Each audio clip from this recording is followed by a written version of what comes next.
नमस्कार दोस्तों, मैं राणा यशवंत आपका इंडिया न्यूज़ के इस डिजिटल प्लेटफॉर्म पर स्वागत करता हूँ। बात बैंगलोर की, कर्नाटक की और प्रधानमंत्री नरेंद्र मोदी की।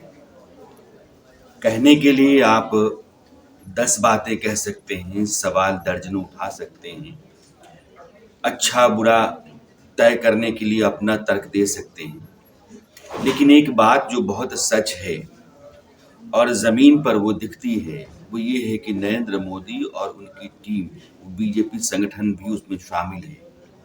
रणनीतिक तौर पर इतनी मजबूत है कि उसको मात देना बड़ा मुश्किल लगता है। प्रधानमंत्री नरेंद्र मोदी ने आज बैंगलोर में टर्मिनल 2 जो एयरपोर्ट है उसका उद्घाटन किया।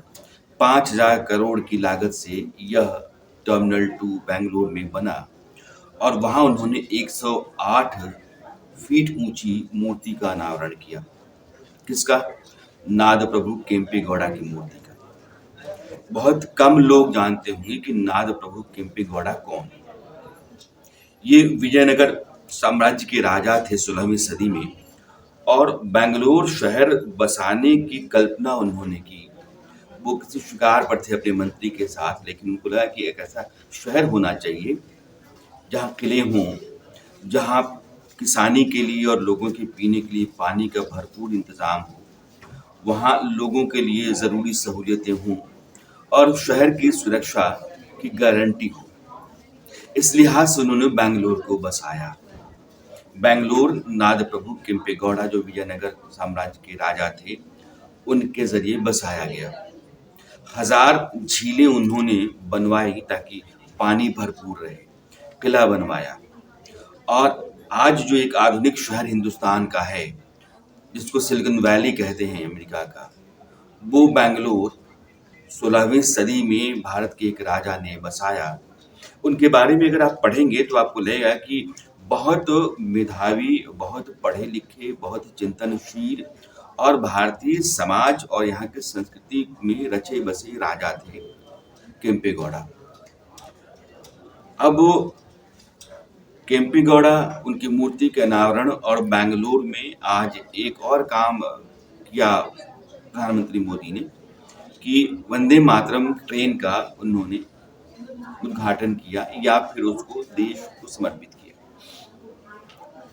केम्पेगौड़ा वोक्कालिगा समुदाय से आते हैं। वोक्कालिगा कर्नाटक में आप जानते हो कि 2 समुदाय हैं जिनके बीच राजनीति वहाँ की चलती रहती है और अलग-अलग दल जो सत्ता में आए, उन्होंने इन दोनों जातियों की ज़रूरतों को ध्यान में रखा और उनकी खातिर काम भी किया। एक लिंगायत समाज, एक वोक्कालिगा। जो दक्षिणी कर्नाटक है, उसमें वोक्कालिगो समाज जो है, उसकी बहुतायत है, उसका वर्चस्व है, उसकी आबादी बहुत ज़्यादा है। कर्नाटक की जो कुल आबादी है, उसमें मोटे तौर पर माना जाता है कि 17 से 18% वोक्कालिगा समुदाय है। जो पूर्व प्रधानमंत्री देवेगौड़ा हैं, वो उस समुदाय से आते हैं। जितने भी गौड़ा लोग जिनके नाम के साथ गौड़ा लगा हो, आप मान लीजिए कि वोक्कालिगा से ही हैं। और यह जो मूर्ति का अनावरण प्रधानमंत्री ने किया केम्पेगौड़ा का, वो भी वोक्कालिगा समुदाय को ध्यान में रखते हुए ही, क्योंकि उस समुदाय के भीतर कांग्रेस और जेडीएस इन दोनों पार्टियों की पकड़ ज़्यादा है। जेडीएस की पकड़ इसलिए कि देवेगौड़ा उनके नेता हैं और देवेगौड़ा जब तक हैं खास करके दक्षिण कर्नाटक में, तब तक उस इलाके में वोक्कालिगा वोट पर जो पकड़ उनकी है, उसको तोड़ना, कमज़ोर कर पाना थोड़ा मुश्किल है। कांग्रेस परंपरागत रूप से वहाँ लगातार लड़ती भिड़ती आई है, इसलिए उसका अपना भी वोट बैंक है।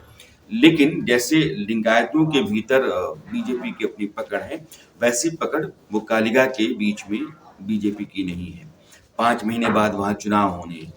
इस लिहाज से आप ये मानिए कि नाद प्रभु केम्पेगौड़ा की मूर्ति का अनावरण और बेंगलोर में टर्मिनल 2 का उद्घाटन, इन दोनों को जोड़ करके अगर आप देखेंगे तो बेंगलोर के भीतर नहीं, कर्नाटक में एक बड़े तबके को अपनी तरफ से भेंट देने की कोशिश नरेंद्र मोदी ने की है। नरेंद्र मोदी की जो राजनीति है, वो जातीयता और जातीय अस्मिता, इन दोनों को समझने और उसको सत्ता के जरिए साधने की कोशिश भी है।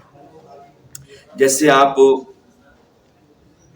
गुजरात गुजरात में सरदार पटेल की मूर्ति का अनावरण, वो स्टैच्यू ऑफ यूनिटी है और उतनी विशाल मूर्ति है कि उसको देख करके कि आपको जो पटेल समुदाय गुजरात का है, वो उनसे जोड़ करके, बल्कि हिंदुस्तान का लगभग हर आदमी सरदार पटेल से अपने को जोड़ता है। लेकिन नरेंद्र मोदी ने सरदार पटेल की मूर्ति का अनावरण करके गुजरात में और ये दिखाया कि वो जो कुछ भी कहते रहे हैं, जिन लोगों को आदर्श मानते रहे हैं, नायक मानते रहे हैं, उन लोगों को स्थापित करने और उनकी मान मर्यादा बढ़ाने, इतिहास में भी उनकी जगह नए सिरे से तलाशने की वो कोशिश करते हैं, करवाते हैं। वैसे ही आप देखिए उत्तर प्रदेश के चुनाव हो रहे थे तो जाटों के बहुत बड़े नायक रहे राजा महेंद्र प्रताप सिंह। उनके नाम पर अलीगढ़ में विश्वविद्यालय खोला गया।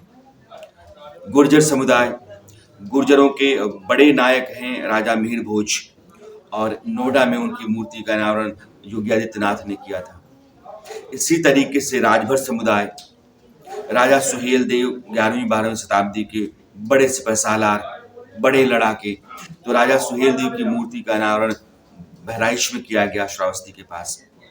तो यह जो नायक हैं जातीय, इन नायकों की पहचान करके उनको समाज में स्थापित करना और इतिहास में जो उनकी महत्वपूर्ण भूमिका रही है, उसको लोगों के बीच ला करके फिर से बताना। एक तरह से आप यूँ कहिए कि उनको पुनर्जीवित करने का काम नरेंद्र मोदी करते हैं। यह सत्ता का भी काम है, लेकिन सत्ता के माध्यम से अपनी पार्टी की राजनीति को साधने की कोशिश भी नरेंद्र मोदी करते हैं। अलग-अलग नायकों के साथ जो जातीय अस्मिता और जातीय स्वाभिमान जुड़ा हुआ है, उसको साधने की।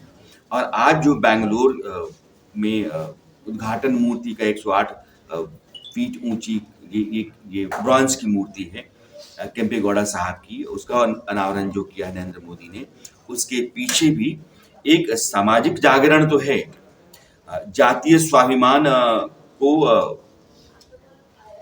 समर्थन देना, उसको पहचान देना तो है, लेकिन राजनीति में अपनी समझ और उस समझ के बूते अपने लिए एक बड़ी पकड़ या वोट का दायरा बढ़ाने की एक बहुत सोची समझी कोशिश का नाम है नरेंद्र मोदी का राजनीतिक अभियान या रणनीति, जिसका ताज़ा उदाहरण आज आप बैंगलोर में देख रहे हैं।